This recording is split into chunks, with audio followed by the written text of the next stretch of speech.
Fala galera, Canel aqui. Hoje eu vou continuar do capítulo 18 do livro Cidade das Damas, intitulado Como Forte Hércules e esse seu companheiro partiram da Grécia com um exército grande e uma frota para as Amazonas, e como as duas donzelas, Menalipe e Hipólita, os derrotaram, cavalos e tudo, em um monte. O primeiro da série de 5 filmes, Hércules e as Amazonas. Amazonas, esse é Hércules. Ele é o campeão dos homens. Kevin Sorbo é Hércules, com Lucy Lawless, Michael Hurst, Anthony Quinn, Kim Michaelis e grande elenco. Embarcado em uma missão para ajudar os habitantes de um vilarejo distante, Hércules e Iolaus se aventuram numa floresta próxima onde são atacados por um grupo de mulheres lindas e selvagens.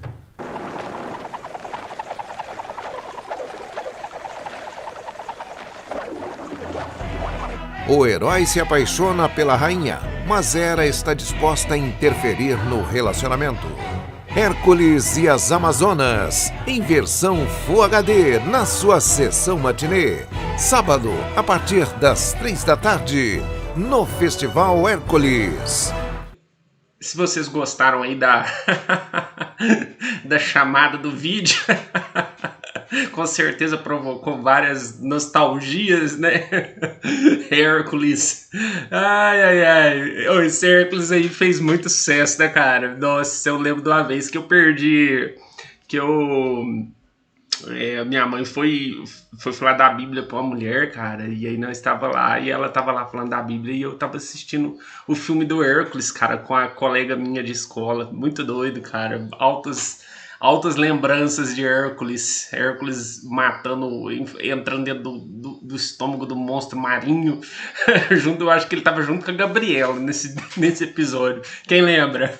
Mas enfim, vamos voltar, vamos focar. Para quem foi direcionado a esse vídeo e chegou agora, eu sugiro que assista os vídeos iniciais. São todos vídeos curtos que resumem todos os capítulos um a um desse livro chamado Cidade das Damas, de Christine de Pizan, a primeira feminista.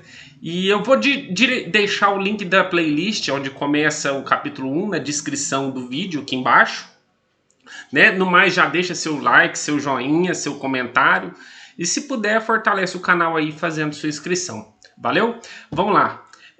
Nesse capítulo 18, Razão explica que as damas da Amazônia já haviam realizado tanto com seus corpos frágeis, né, que elas eram temidas e respeitadas por todos os países. E a notícia de seu poder e das suas, vamos dizer, invasões, do seu crescente poderio, chegou à Grécia e os gregos ficaram amedrontados com essa notícia. E era naquele momento na Grécia que Hércules, né, o forte Hércules, estava na flor da juventude. E em sua época ele tinha realizado muitas maravilhas de força física, muito mais maravilhas de força física do que os homens, né? Já que em tese ele era filho de um deus, né? Em resumo, ele era tão forte que nenhum homem jamais o igualou em força, exceto o poderoso Sansão. E Hércules disse que não seria sábio esperar até que as Amazonas fossem até eles, os gregos, né? E que, portanto, a melhor coisa a fazer seria invadi-las primeiro.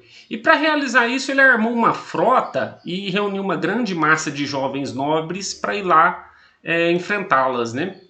Nessa época, quem era o rei de Atenas era Teseu. E quando ele soube da notícia de que Hércules iria, né? Ele disse que Hércules não queria sem ele e assim reuniu seu exército com o de Hércules, e ambos partiram para o mar em grande número rumo à terra das Amazonas. Quando eles se aproximaram da Amazônia, Hércules, não obstante sua fabulosa força e ousadia e seu grande exército de soldados tão valentes e tal, ele pensou bastante e não ousou entrar no porto e nem desembarcar durante o dia. Ele esperou, né, à noite, porque ele temia o poder e a audácia dessas mulheres. E que, inclusive, segundo ele, né, segundo ela, existiam vários escritos que atestavam que Hércules teve poder da força das Amazonas, teve medo do poder da força das Amazonas, né? E tal, mas ela não disse quais escritos foram esses, mas eu não sou de duvidar não, porque sobre essas mitologias e tudo, sobre essas histórias, sempre tiveram vários autores que falaram, vocês vão ver mais pra frente a hora que eu começar a falar sobre isso. Então, assim Hércules, assim com seu exército, ele esperou até que a noite escura chegasse, e à noite saíram dos navios, entraram no país, começando a incendiar diferentes cidades e matar todas as mulheres que encontravam pelo caminho desavisadas e desarmadas. E em pouco tempo, claro, né, o alarme foi bem grande, né? E as mulheres se aprontaram com seu melhor esforço, começaram corajosamente a avançar em grandes tropas em direção ao oceano contra seus inimigos, né, os gregos. E naquela época, depois da rainha Antíope, quem se tornou rainha foi Orítia, né, que era a mãe de Pentesileia. Essa Pentesileia eu vou falar no próximo capítulo. E essa rainha ouviu a notícia de que os gregos, né, quando ela ouviu a notícia de que os gregos, sem provocação nenhuma, haviam caído sobre sua terra à noite e estavam matando todos que encontravam, ela ficou muito furiosa, né? E ela resolveu que eles pagariam caro por isso e ordenou que todas as suas tropas fossem armadas. As damas se apressaram tão rápido quanto puderam, né, e se reuniram ao redor de sua rainha, e ao amanhecer todas as suas tropas estavam prontas. Mas enquanto essa assembleia de mulheres se formava e a rainha se preparava para colocar suas armadas e batalhões em ordem, duas donzelas destemidas e corajosas, só um detalhe, quem eram essas donzelas? Em tese eram as filhas dela, Menalipe e a outra Hipólita. Em tese, só para vocês terem uma noção, né? Disse que essa Orítia, a rainha Orítia, tinha tido, acho que 3 filhas com Ares, o deus da guerra. Bom, naquela época isso era normal, né? Todo mundo tinha filho com deuses na época. Enfim. E essas 2 filhas dela, né, ambas parentes próximas da rainha, não esperaram pelas tropas da senhora e resolveram meter o louco em enfrentar Hércules e o Teseu e foda-se. Assim que elas puderam se armar, montadas em corcéis velozes, elas partiram para o porto na galopeira mais rápida possível e, tomadas pela ira e descontentamento, investiram com lanças abaixadas contra os guerreiros mais proeminentes dos gregos. Menalipe foi em direção a Hércules e Hipólita em direção a Teseu, o rei, né? Era claro que o quanto ali ela estava enfurecida e elas atacaram tão fortemente que cada donzela derrubou seu cavaleiro com cavalo e tudo. E as donzelas mesmas caíram do outro lado, né? Parece que foi um choque ali. Elas, foda-se, elas atacaram e foda-se mesmo se eu vou me machucar ou não. Se elas mesmas caíram ali do outro lado, né? Mas tão rápido quanto possível se levantaram, já com espadas desembainhadas, e investiram contra os 2 cavaleiros. E se você for parar para pensar, né? Em tese elas tinham derrubado ali os 2 cavaleiros mais valentes do mundo, né?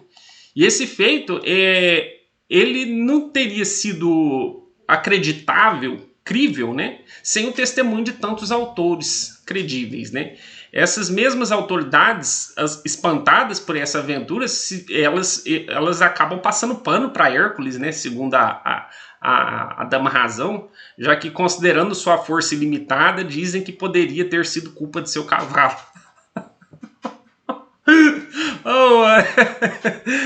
Bom, então tá, né? Já pensou os 2 guerreiros mais fortes da época, o rei e o poderoso Hércules, caindo com 2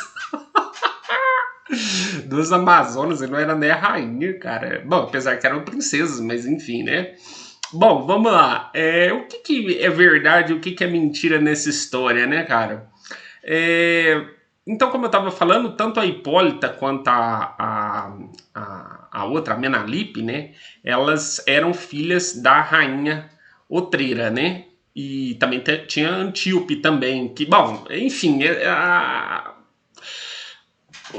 o parentesco ali nunca foi muito bem definido, vamos dizer assim, a linha cronológica dos parentescos ali nunca foi muito bem definida, cada um fala que é filho, que é pai, cada um fala alguma coisa.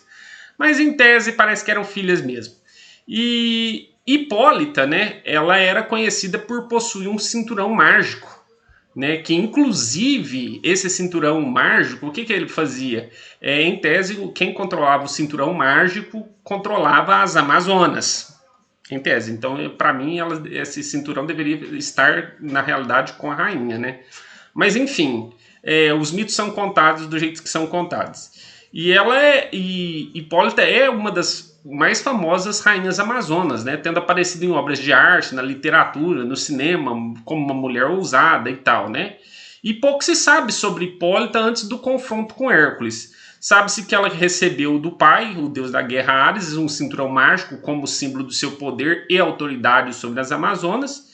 E o nono trabalho de Hércules era obter o cinturão de Hipólita e entregá-lo para Admeta, filha do rei Euristeu e sacerdotisa de Hera. Essa história aí parece que a filha do Euristeu, que era, vamos dizer, uma princesa, bem dizer, né? Ela era meio mimada e ela pediu como presente esse cinturão, né? E foi como um trabalho do Hércules, que o Hércules estava realizando ali. Você vai ver que há um pouco de mistura entre a realidade e a ficção nessa história, né?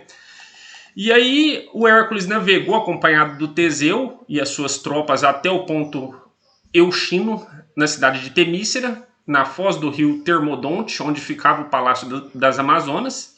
E há várias versões como Hércules cumpriu essa tarefa, né? Alguns dizem que Hipólita ficou tão impressionada com ele deu o cinto por vontade própria. Outros dizem que Hércules... eu acredito muito nessa história aqui, ó.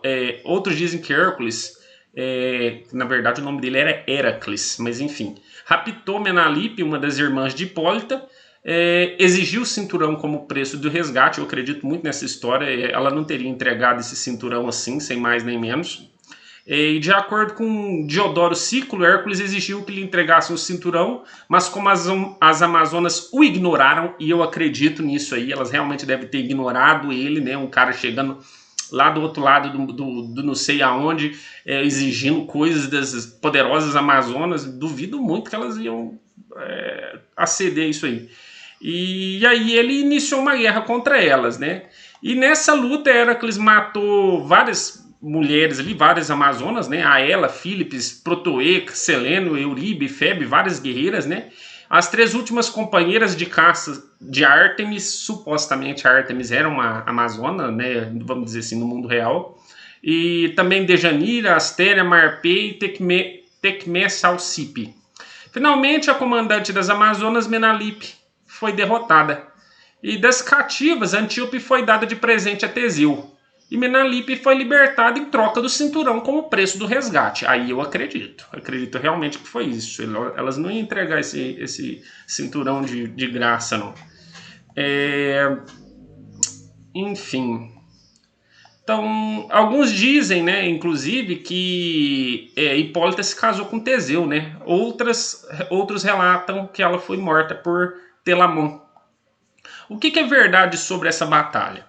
E sobre a cultura das Amazonas de forma geral? A antipatia da cultura grega em relação à cultura amazona é comprovada pelos vários mitos com vários heróis diferentes que enfrentam as Amazonas. Mas e sempre, se você for ver, né, sempre homens enfrentando mulheres. Então não dá para você duvidar de que existiu sim um reino de mulheres em algum ponto da história. Inclusive há pessoas que dizem que esse reino durou por cerca de 800 anos. As mulheres, elas viveram com um reino só delas, entendeu? Eu não duvido, não. Não duvido. Por que eu não duvido? Porque as provas, eu acredito em provas, não em mitos, né? E as provas existem. Vamos lá, eu vou citar algumas provas interessantes. A Amazonomáquia. O que é a Amazonomáquia? É a famosa guerra dos gregos contra as Amazonas, né? Então esse é um termo grego antigo, né? Amazonomáquia. Vários retratos artísticos foram feitos sobre as batalhas lendárias entre os antigos gregos e as Amazonas. Tá, aí você fala, mas isso aí não tem nada a ver, os caras inventaram tudo.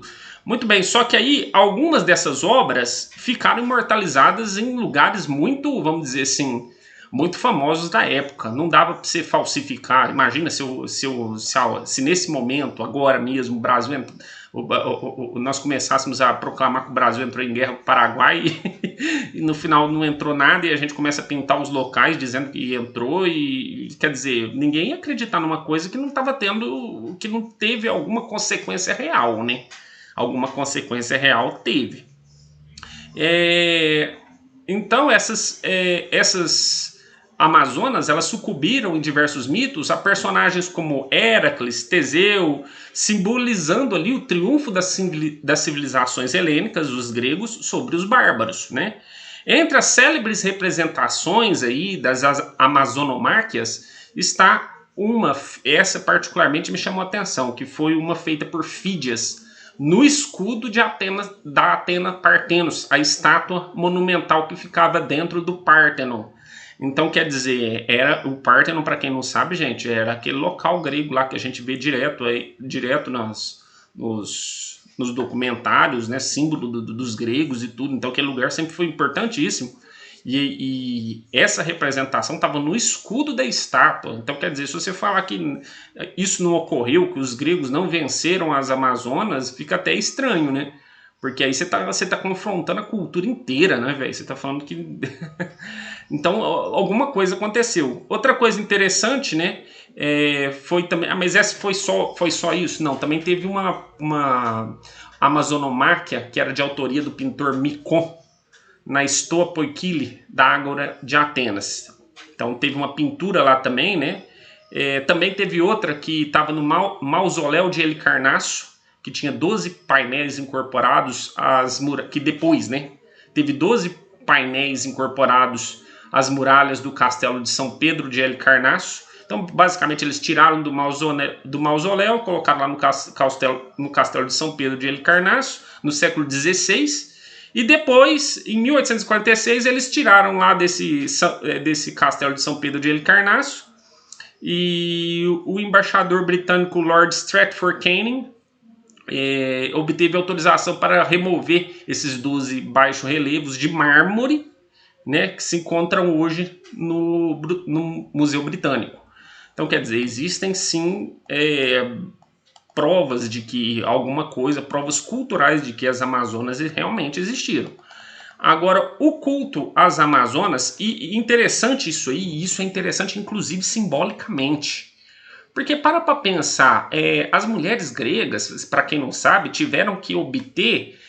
teve uma época que as mulheres gregas não podiam nem trabalhar como comerciantes. Foi obrigado, os reis da época foram obrigados a bater uma lei para para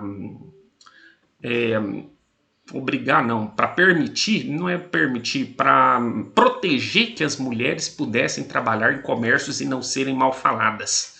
Porque na época quem trabalhava em comércio era mal falada, certo? Então, existiu isso realmente, teve uma lei. Então, quer dizer, essas mulheres eram meio que privadas da liberdade, vamos dizer assim, né? Elas eram mal faladas, a mulher que trabalhava num simples comércio era mal falada. Então, você vê que a mulher grega ela não tinha muita liberdade, assim como se diz hoje que tinha, não. E é interessante que essas mulheres, as Amazonas, elas parecem ter persistido na memória coletiva das gregas como se fosse, vamos dizer, um objetivo a ser seguido. Tanto é verdade que se ouve falar que houve culto às Amazonas naquela região grega. Então, de acordo com Plutarco e Pausanias, as tumbas das Amazonas podiam ser encontradas frequentemente por todo o mundo grego, juntamente com estátuas que as representavam. Tanto em Cálcia como em Atenas, segundo Plutarco, existia um amazoneu, um santuário que era dedicado especialmente às Amazonas, que implicava a presença de um culto. No dia que antecedia, só para vocês terem uma noção da importância, vamos dizer, cultural disso, no dia que antecedia Teseia, em Atenas, sacrifícios eram feitos anualmente às Amazonas. E em tempos históricos, né, na cidade de Éfaso, as donzelas gregas executavam uma dança circular, vestindo escudo, armas, uma tradição que foi estabelecida por Hipólita e suas Amazonas, né?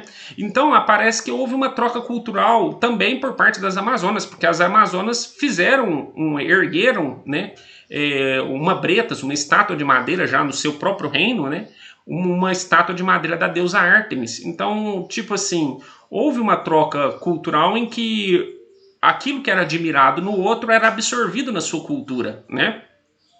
Então isso para mim também é mais uma prova de que sim, a história foi verdadeira, né? Então é isso aí, se você gostou do assunto, dê o seu like, deixe o seu comentário, se concordou, se não concordou. E é isso aí, até a próxima.